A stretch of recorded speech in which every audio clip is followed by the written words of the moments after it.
Nu jo, čia gal taip skistai, gal reikėjo sakyti, turiu akmenį. Žinoma, turiu akmenį, parsivešiau vieną į savo kolekciją. Daro mitą iš manęs, kad tempiu akmenis. Parsivežiau kilogramo dydžio.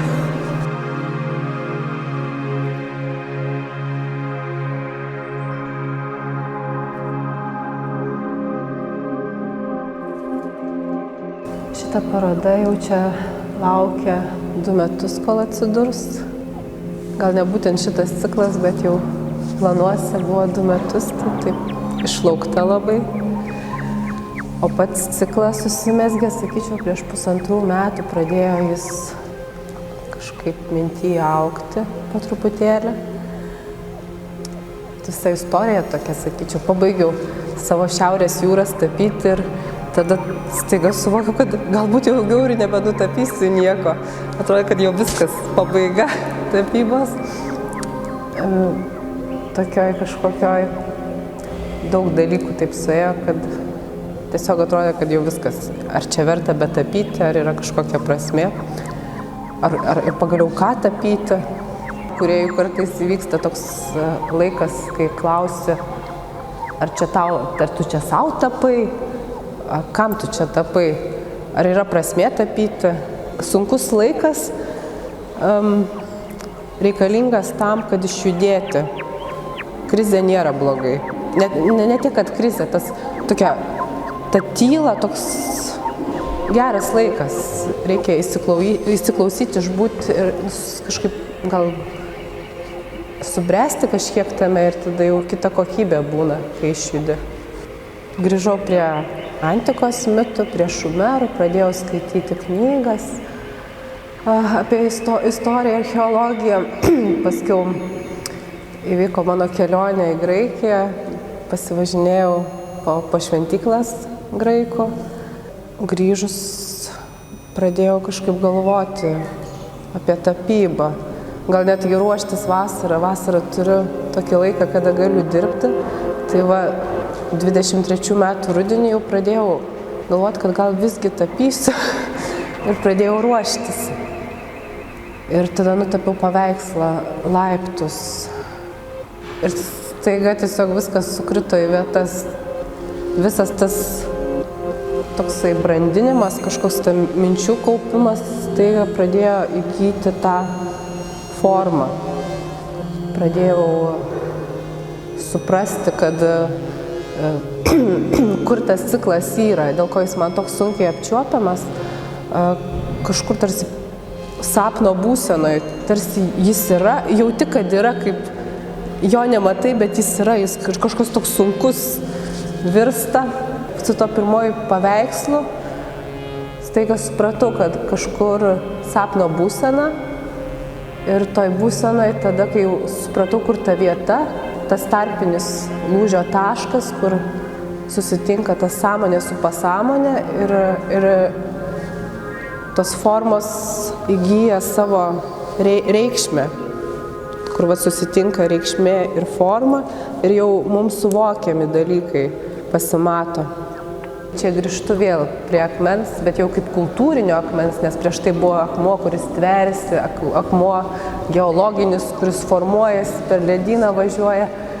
O dabar jau tas akmuo toksai kažkokią kultūrinę prasmę man pradėjo, per tai gal pradėjau žiūrėti per kultūrinę prizmę, tokią kaip iš ko buvo statomi tie senoviai namai, šventyklos, tas gyvenimas, iš ko buvo statomas. Ir tas pirmas materialas buvo labai paprastas, arba akmuo, arba medis. Nu, žemė dar galbūt, kaip klijus, molis, kažkas irgi. Man įdomu tos temos apie tą pradžią mūsų kaip žmonių tokia, pirmuosius dalykus. Ir tuo pačiu čia irgi gal apie tos archetipus, nors tas žodis man nepatinka, bet kito nelabai randu. Kaip ta plyta, tarkim. Plytos archetipas kaip tapo, kaip įėjo į tą žmogų ir dabar jis tebėra toj pasąmonėj. Ir paskui išnyra ir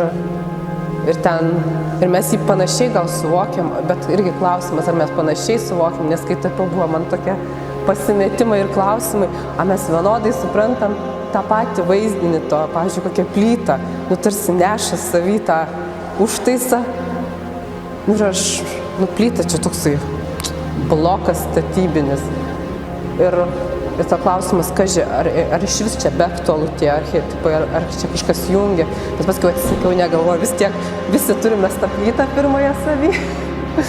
Tai tada kilo klausimas, ar mes vienodai ją suprantam kaip žmonės, tai nežinau. Gal ir žinau, bet dėl to man ir įdomu. Noriu paklausti žmogaus, ką tu matai, kaip tu supranti tą, ką matai. Man šiuo metu gal tas akmuo, man patinka, kai vis tiek tas spalva akmens to baltų, tokio švyčiančio, toksai turi, ta pilka ir nepilka, man baltas akmuo labai patinka.